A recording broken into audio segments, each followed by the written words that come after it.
প্রিয় দর্শক, আসসালামু আলাইকুম। দর্শক, আপনাদেরকে প্রীতি ও শুভেচ্ছা জানাচ্ছি নতুন আরেকটি প্রতিবেদনে। দর্শক, দেখতে পাচ্ছেন চমৎকার একটি খামার আমরা দেখতে পাচ্ছি। তবে আজকে আমরা খামারের সফলতা নিয়ে কথা বলব না। আজকে কথা বলব একজন এআই টেকনিশিয়ান কর্মী, আ মাঠ কর্মী ভাইয়ের সাথে কথা বলে বিস্তারিত জানবো যে খামারিরা কেন ক্ষতিগ্রস্ত হচ্ছে বা দুধ বাড়ানোর যে প্রক্রিয়াটা এটা আসলে কতখানি বিপজ্জনক সেইসব বিষয় নিয়ে বিস্তারিত আলাপ করব। ভাই, আসসালামু আলাইকুম। ওয়ালাইকুম আসসালাম। কেমন আছেন? আলহামদুলিল্লাহ। আপনি কেমন আছেন? জি, আলহামদুলিল্লাহ। কি নাম আপনার? আমি মুখলেছুর রহমান। আচ্ছা। আপনি তো এআই আ ইতে আছেন। আমি এডিএল কোম্পানি থেকে এআই টেকনিশিয়ান হিসেবে কাজ করি কেরানীগঞ্জ বাস্তা ইউনিয়নে। কতদিন হলো আছেন? আমি আসছি ২০১৬ সাল থেকে এই লাইনে। ২০১৬ সাল থেকে। জি। আচ্ছা, আমরা প্রতিনিয়ত বিশেষ করে প্রান্তিক খামারি যারা তাদের কাছ থেকে আ জানতে পারি যে তারা যে বীজগুলো ইউজ করে, বিভিন্ন সময় দেখা গেছে দেশি গরু বা শাহিওয়াল গরুতে বিভিন্ন উন্নত জাতের বীজ ইউজ করে। এগুলো করতে গিয়ে প্রতিনিয়ত তারা হোঁচট খাচ্ছে। এগুলোর মূল কারণগুলো কি, কি হতে পারে? এটা মূল কারণ হলো মানে বেশি মেইন প্রবলেম যেটা সেটা হলো গরু কনসেপ্ট করতে চায় না। আচ্ছা, কনসেপ্ট না করার কারণটার মেইন রিজনটা থাকে সেটা হলো গরুর হিট ডিটেকশনটা। খামারিরা নিজেরা জানে না যে কতক্ষণ পরে গরুকে বীজ দেওয়া উচিত। নিজেরা নিজেদের মতো করে টাইম করে ডাক্তারদের ফোন দেয়।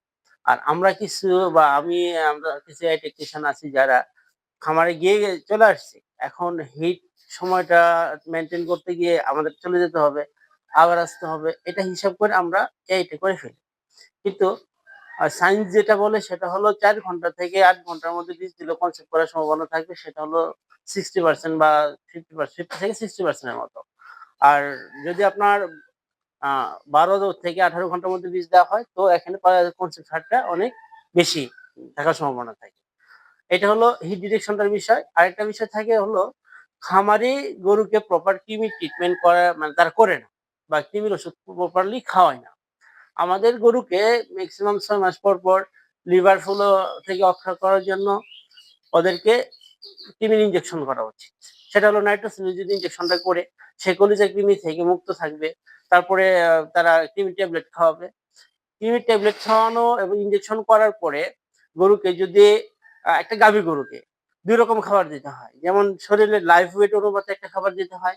আরেকটা খাবার দিতে হয় হলো তার মিল্কের উপরে। ২ টা খাবার যোগ করে গরুকে মানে খাবার দিতে হয়। যদি গাভীকে পরিপূর্ণ খানাটা না দেওয়া হয়, তার শরীরে পুষ্টির ঘাটতি থাকে, হরমোন ইমব্যালেন্স থাকে, মিনারেলস এর ঘাটতি থাকে। গরু কনসেপ্ট করার এই কারণগুলা কনসেপ্ট না করার এই কারণগুলা হতে পারে। তা আমাদের সবার আগে জানতে হবে গাভী সুস্থ থাকবে কিভাবে? একটা গাভী যদি সুস্থ থাকে তাহলে আমরা মানে কনসেপশন রেটটা বাড়াতে পারবো।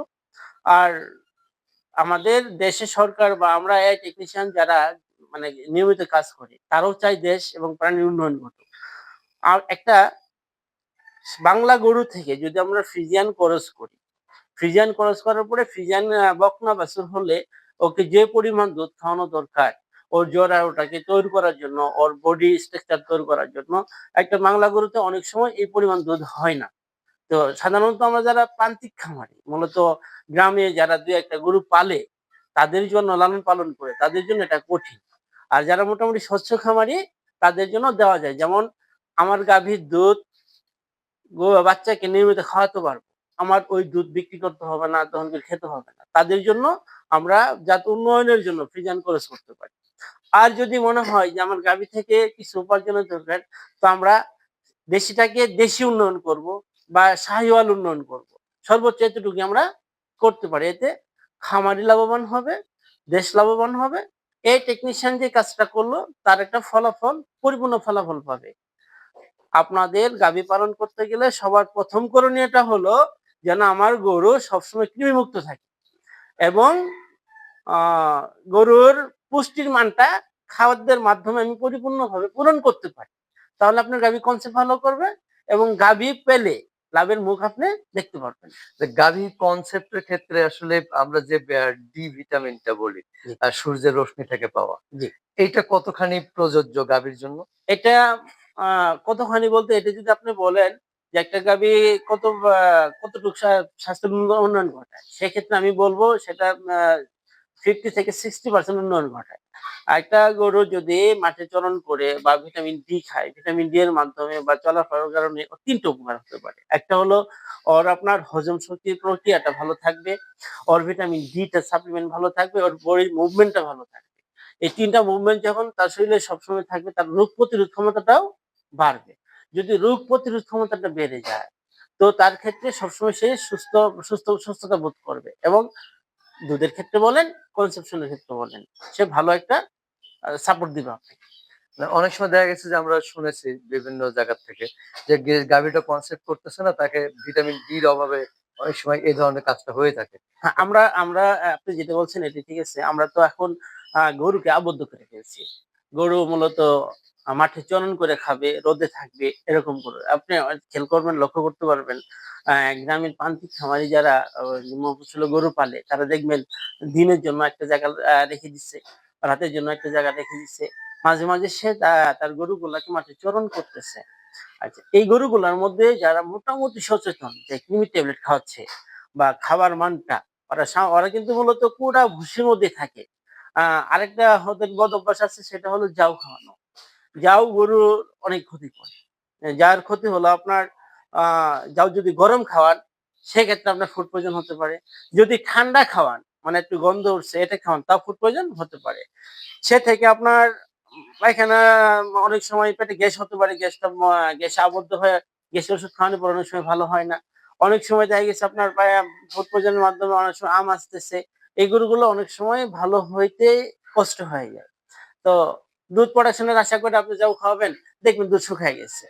আপনার গরুর গ্যাস আটকে গেছে, ওই গরু বাঁচানোর সম্ভাবনা খুব কঠিন। আমাদের ভেটেরিয়ান যারা চিকিৎসা করেন, তারা চিকিৎসা করার পরেও মেডিসিন প্রপার খাওয়ানোর পরেও গরু অনেক সময় ভালো হয় না। এখন আপনারা নিজেরা রোগ তৈরি করেন। কিন্তু গ্রামের মানুষ তো আমরা দেখেছি যে জাউই বেশি খাওয়ায়। তারপরে গরু সুস্থ থাকে। কিভাবে সম্ভব আর আরকি? এটা সম্ভব থাকে কেন? তারা ওই যে মানে মাঠে যেসব গরুগুলা ছাড়া থাকে আরকি, জাউ খাওয়াইছে বা ওই সুস্থতার মাঝেও অনেক সময় যাও খাওয়াইছে। পানি পরে মাঠে বিচরণ করতেছে। আর সবাই তো সব গরু তো একসাথে এরকম অ্যাটাক করে না। হঠাৎ কিছু গরুর আছে যাদের স্টমাকটা দুর্বল, হজম প্রক্রিয়াটা দুর্বল। যাও খেয়ে ফেলছে, ওই গ্যাসটা উঠে গেছে। সেক্ষেত্রেই তারা খুব বেশি ক্ষতিগ্রস্ত হচ্ছে। আর আপনার আ এর মধ্যে একটা সবচেয়ে বড় বিষয় হলো কি, ক্ষতির সংখ্যা মানুষ চোখে আসলে কম পড়ে। লাভের সংখ্যাটা আসলে ওরা কোথায় দেখে আমরা জানি না। আমাদের সায়েন্স যেটা বলে, আমাদের ভেটেরিয়ানরা যেটা বলে সেটার মেইন কাহানি মানে মেইন উৎসটা হলো জাউ খাওয়ানোর কারণে স্টোমাকের হজম ক্রিয়া নষ্ট হয়। আর জাউ মূলত গরুর খাবার না। গরুর খাবার হলো সেটা, যেটা সে খাবে। খাওয়ার পরে আ পেটে যাবে, পেট থেকে আবার মুখে নিয়ে জাবর কেটে হজম করবে, সেটা হলো গরুর খাবার। এখন আমি জাউ মানে খাওয়াইলেন আপনি। জাউ খাওয়ানোর পরে জাউটা পেটে গেল। যাওয়ার পরে সে অটোমেটিক গলে গেল। এর যে আপনার গুণাগুণটা, এর পুষ্টির মানটা সে পরিপূর্ণভাবে পাবে না। যখন আপনি গরম খাওয়াবেন, এই গলে যাওয়ার কারণে সেখান থেকে একটা এসিডিটি তৈরি হয়। আবার আপনি যখন পচাটা খাওয়াবেন, পচা ভাত মানুষ খেলেও যেরকম অস্বস্তি বোধ করে, প্রাণীও খেলে ঠিক এরকম অস্বস্তি বোধ করে। তো আচ্ছা, আপনার হ্যাঁ, বলেন। তো আপনি যদি এই জিনিসগুলো যদি মেইনটেইন না করেন তো ক্ষতিগ্রস্তের মধ্যেই পড়বেন। আপনার দেখা গেছে যে খাওয়াইছেন, অনেকদিন ধরে খাওয়াচ্ছেন, হঠাৎ করে একটা করে সমস্যা হইছে। আপনি ভাববেন যে হয়তো আল্লাহ রোগ দিছে। কিন্তু আপনার রোগটা নিজে তৈরি করে নিছেন। আচ্ছা, এখন যেটা হলো যে অক্সিন যেটা বলি আমরা। এটা দেখা গেছে যে বিভিন্ন সময় দুধ বাড়ানোর জন্য অক্সিন ইউজ করা হয়। আসলে অক্সিনটা মূলত গরুর কোন রোগের জন্য? আর যদি দুধ বাড়ানোর ক্ষেত্রে ইউজ করা হয় সেক্ষেত্রে গরুটার নেগেটিভ পজিটিভ কোন আছে কিনা? আচ্ছা, অক্সিন একটা মেডিসিন, এটা আমরা ব্যবহার করি বা আমাদের ভেটেরিয়ানরা ব্যবহার করেন। আ ভিএস বা ইউরো স্যারেরা এই জিনিসগুলো মেইনটেইন করেন। সেটা হলো যদি একটা গরুর ইউটেরাস পড়ে না, মানে বাচ্চা দিছে, বাচ্চা দেওয়ার পরে আমরা গ্রাম্য ভাষায় যেটা বলি জল বা গর্ভফুল যেটা বলি, এটা পড়তেছে না। সেক্ষেত্রে আমরা অক্সিন ব্যবহার করি। এখন অক্সিজেন আমরা ব্যবহার করলাম এটার উপকারার্থে। কিন্তু অক্সিজেন দেওয়ার কারণে হরমোন এক্টিভিটিস টা আচ্ছা, বেড়ে যায়। আরেকটু জানি যে গর্ভফুল না পড়ার কারণে, আচ্ছা, হুম। সেটার কারণে অক্সিজেন ইউজ করা হয়? জি, গর্ভফুল না পড়ার কারণে অক্সিজেনটা মূলত ব্যবহার করা হয়। হ্যাঁ, অ্যান্ড অক্সিজেন ব্যবহার করার ফলে হরমোন এক্টিভিটিস টা বেড়ে যায়। একটা গাভীর শরীরের ইমিউনিটিটা বেড়ে যায়। বেড়ে যাওয়ার কারণে ওই মানে ইউটেরাসটা বা ওই গর্ভফুলটা পড়ার সহযোগিতা করে। অ্যান্ড এক্টিভিটি যখন একটা গাভীর বেড়ে যায়, তখন টোটাল সাপ্লিমেন্টটা তার শরীর থেকে ভালো আসে, আসার কারণে সাময়িকভাবে দুধ আসে আরকি। আর আপনারা যদি মনে করেন এই আমি অক্সিজেন দিয়ে প্রতিনিয়ত দুধ বের করব। এখন আপনার ধারণ ক্ষমতা হলো যে আমি ৫ কেজি একটা জিনিস ওঠা করতে পারবো। কিন্তু অনেক সময় আমি জোর করে ৬ কেজি উঠালাম। এটা যদি আপনি কন্টিনিউ ৬ কেজি উঠান তাহলে আপনার শারীরিকভাবে যেরকম আ ক্ষতিগ্রস্ত হবেন, ঠিক তেমনি একটা গরুকে যখন অক্সিজেন ব্যবহার করবেন, ওর শক্তির চেয়ে যখন বেশি ওকে সাপোর্ট দিতে বলবেন দুধ দেওয়ার জন্য, তখন ওর শরীরে কি প্রবলেম হবে? এক হবে হরমোন ইমব্যালেন্স হবে, যার কারণে গরু কনসেপ্ট করবে না। দ্বিতীয়ত আপনার ওর ক্যালসিয়াম শর্ট হবে। ওর শরীরে মিনারেলস এর ঘাটতি থাকবে। এগুলো বের হবে কোথায়? আপনার দুধের মাধ্যমে সব বের করে নিবেন। আপনার দুধ হচ্ছে জন্য অনেক সময় আমরা মনে করি আমার গাভী প্রপার দুধ দিচ্ছে। আমার গাভীকে প্রপার ভাবে ওই মিনারেলস এর ঘাটতি, ক্যালসিয়ামের ঘাটতি পূরণ করার প্রয়োজন নেই। আমরা এই জিনিসগুলা থেকে যেন মানে বিরত থাকি। তার জন্য আমরা কি করব? গরুকে প্রপার দুধ দেওয়ার জন্য আমরা ক্যালসিয়াম খাওয়াবো, মিনারেল জাতীয় খাবার খাওয়াবো। দানাদার খাদ্যটাও কি পরিমাণ দরকার, দৈহিক ওজনের জন্য কতটুক দরকার, মিল্ক ডিটেকশন এর জন্য কতটুক দরকার, এটা আমরা জানবো। বিভিন্ন ইওলো, ডিওলো স্যারের কাছে আমরা জানবো, ভেজ স্যারের কাছে জানবো। যেসব এআই টেকনিশিয়ান আপনার বাড়িতে কাজ করে, তারা যদি এই ফুড খাওয়ানোর বিষয়টা আপনাকে জানাতে পারে, অবগত করতে পারে, তাদের কাছে জানবো। আজকে গরু আপনার, কালকে সরকারের, পরশুদিন আপনার সন্তানের। এই মানে দেশ উন্নয়ন করতে গেলে আপনাকে জেনে পথ চলতে হবে। আপনি বিপদ থেকে বিপদগামী হবেন না, বিপদ থেকে হেফাজত থাকতে পারবেন। এই কাজগুলো আপনাদের অবশ্যই মানে মেইনটেইন করতে হবে। আচ্ছা, দুধ বাড়ানোর জন্য আরো কিছু পদ্ধতি অবলম্বন করে যেমন চিনি, এই ধরনের কিছু ইয়ে আছে। এগুলো আসলে কতখানি ক্ষতি একটা গরুর জন্য? আমরা সাধারণত দেখি এই যে হয়তো আমরা অনেকেই শীতের সময় পিঠা খাই, আমরা অনেক সময় চা খাই, আমরা অনেক সময় চিনি জাতীয় অনেক খাবার খাই। চিনি আমাদের দেহের কি ক্ষতি করে এটা আমরা মোটামুটি ভাবে সবার ধারণা আছে। তারপর আমি বলি সেটা হলো কি, চিনি যদি মানে বেশি খাওয়া হয়, স্ট্রেসরটা বেশি খাওয়া হয়, তার দেখবেন আপনার অ্যাসিডিটি হওয়ার সম্ভাবনা থাকে, গ্যাস হওয়ার সম্ভাবনা থাকে। আ সে সে থেকে আপনার বুক জ্বালা বাড়া মানে গ্যাসের লক্ষণটা হলো বুক জ্বালা বাড়া করবে, আপনার ঢেক আসবে। গরুর ক্ষেত্রে ঠিক তাই। চিনিতে যে আপনি খাওয়াবেন গরুকে, চিনি তো গরুর খাবার। চিনি আপনি গরুকে যখন খাওয়াবেন নিজের মতো করে পরিমাণের চেয়ে যখন আপনি বেশি দিয়ে ফেলবেন, তখন আপনার এই চিনিটা ওর গ্যাস তৈরি করবে। গরুকে খাওয়ানো যাবে, হ্যাঁ, কি আপনি রাব খাওয়াতে পারবেন। রাবটা কোনটা? রাবটা হলো যে আপনার আমরা আখ যখন মাড়াই করি বা সুগার মিল থেকে যখন আমরা চিনি তৈরি হয়, তখন এই আখের যে রসটা বের করে, এই রসের উপরে যে ময়লাটা হয়, এই ময়লার সঙ্গে যে কিছু উচ্ছিষ্ট মিষ্টি জাতীয় কিছু উপাদান চলে আসে, এটাকে আমরা মূলত রাব বলি। আর এটা গরুর জন্য খাবার হিসেবে ব্যবহার করা যায়। আপনার সরাসরি আখের গুড় বা চিনি আপনি খাওয়াতে চাবেন? হ্যাঁ, পারবেন। সেটা যদি কোনো কারণে বেশি দিয়ে ফেলেন তার জন্য ক্ষতির মুখে পড়বেন। লিমিট মতো রাখবেন। লিমিটের মধ্যে যদি থাকেন সেটা হয়তো আপনি ক্ষতির মধ্যে পড়বেন না। তো সবচেয়ে বেটার না খাওয়ানো। আচ্ছা, আরেকটা জিনিস হলো আমরা যে বীজ আ দেই আ গরুকে, সেটা আসলে গরুর বডি অনুযায়ী দেওয়া উচিত নাকি আ মানে কি বলবো এটাকে? অনেকেই বিভিন্ন উন্নত জাতের বীজ ব্যবহার করে। সেক্ষেত্রে দেখা গেছে যে একটা বাচ্চার ওয়েট ৫০ কেজি, ৫৫ কেজি হয়ে যায়। কিন্তু মা সেটা নিতে পারে না। অনেক সময় অ্যাক্সিডেন্ট ঘটে যায়। এটা আসলে প্রকৃতভাবে কোনটা করা উচিত বলে আপনি মনে করেন? আমরা আ ডায়েটিশিয়ান যারা আছি তাদের সবাইকে আমাদের এডিএল কর্তৃপক্ষ, তারপরে আপনার রিসেন্ট আমরা ৫ থেকে ৭ তারিখ পর্যন্ত আপনার প্রশিক্ষণে ছিলাম। আ আ সাভার মহিষ প্রজনন কেন্দ্রে গিয়েছিলাম আমরা। সেখানে আমাদের শিখানো হয়েছে যে আমরা ১৮০ কেজির উপরে লাইভ ওয়েট থাকলে যদি থাকে সেই গরুতে আমরা ফ্রিজিয়ান 100% ক্লোজ করতে পারব। এখন আমরা যদি তার নিচে একটা গরুকে সিজন ক্রস করতে চাই, সেক্ষেত্রে আমাদের ডেলিভারি বা সমস্যা হতে পারে বা ওই বাচ্চাটার পরিপূর্ণ পুষ্টি নিয়ে জন্মগ্রহণ করবে না। গরুকে বীজ আমরা ২ টি বীজ প্রত্যেক ৩ টে বীজ আমরা দিব। সেটা হলো দেশি দিব, তারপর আপনার শাহিওয়াল প্রয়োগ করব, ফ্রিজিয়ান প্রয়োগ করব।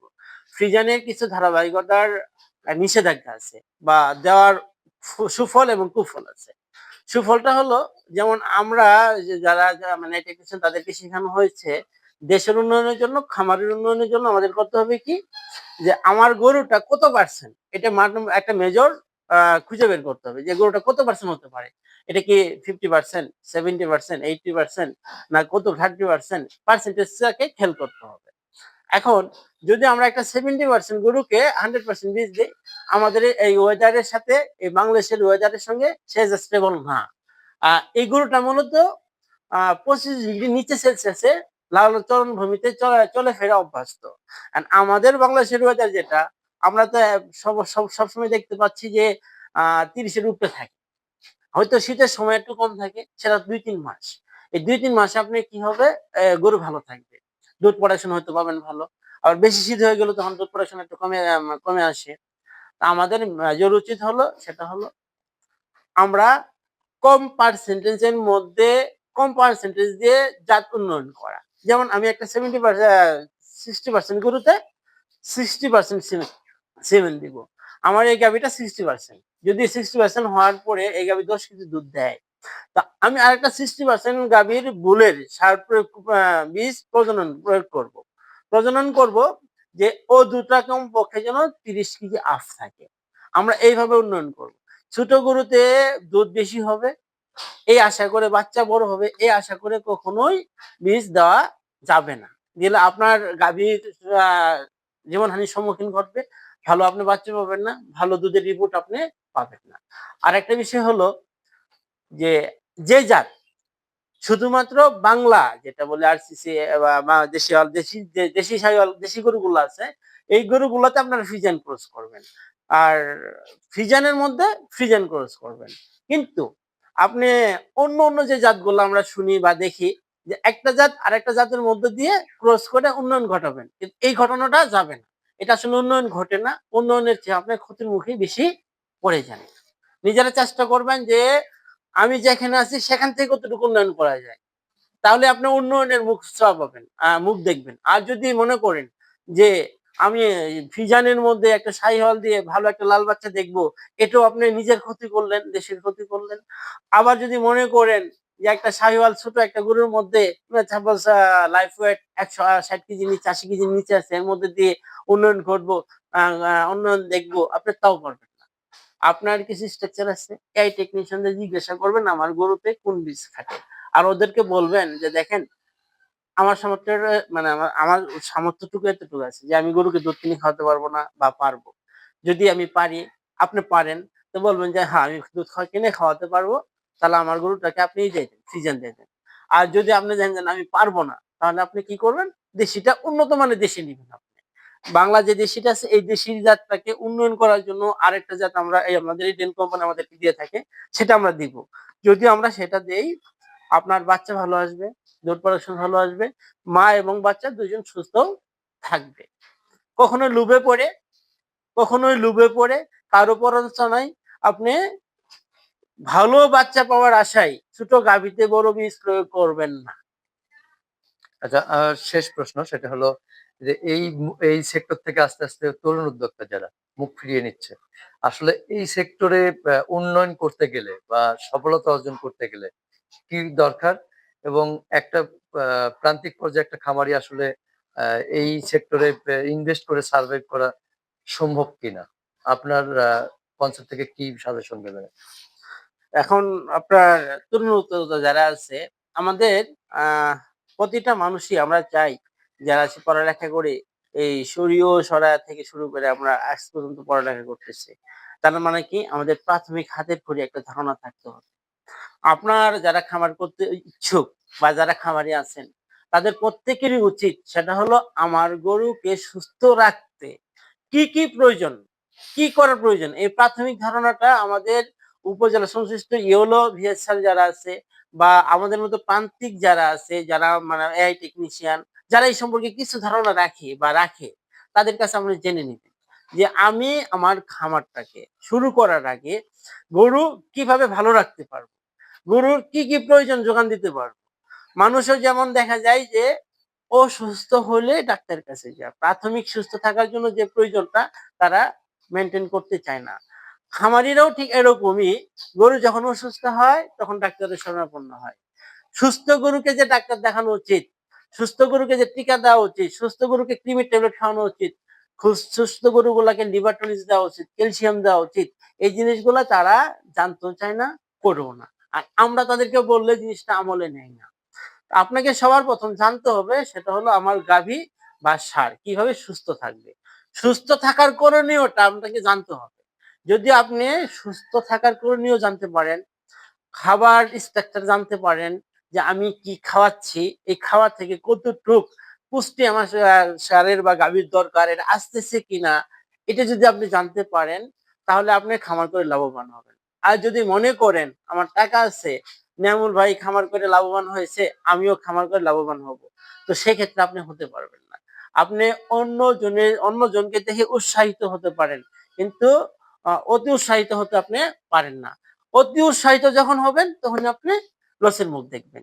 আপনাকে করণীয় হলো চলার পথটা কিভাবে সুন্দর হবে সেটা আগে জেনে আপনি পথ চলা শুরু করেন। আর এইজন্য আমাদের উপজেলা সেক্টরের ইয়োলো বা ভিএস স্যারের আপনাদের পরামর্শ দেওয়ার জন্য সর্বদাই নিয়োজিত। তো সর্বশেষ যেটা হলো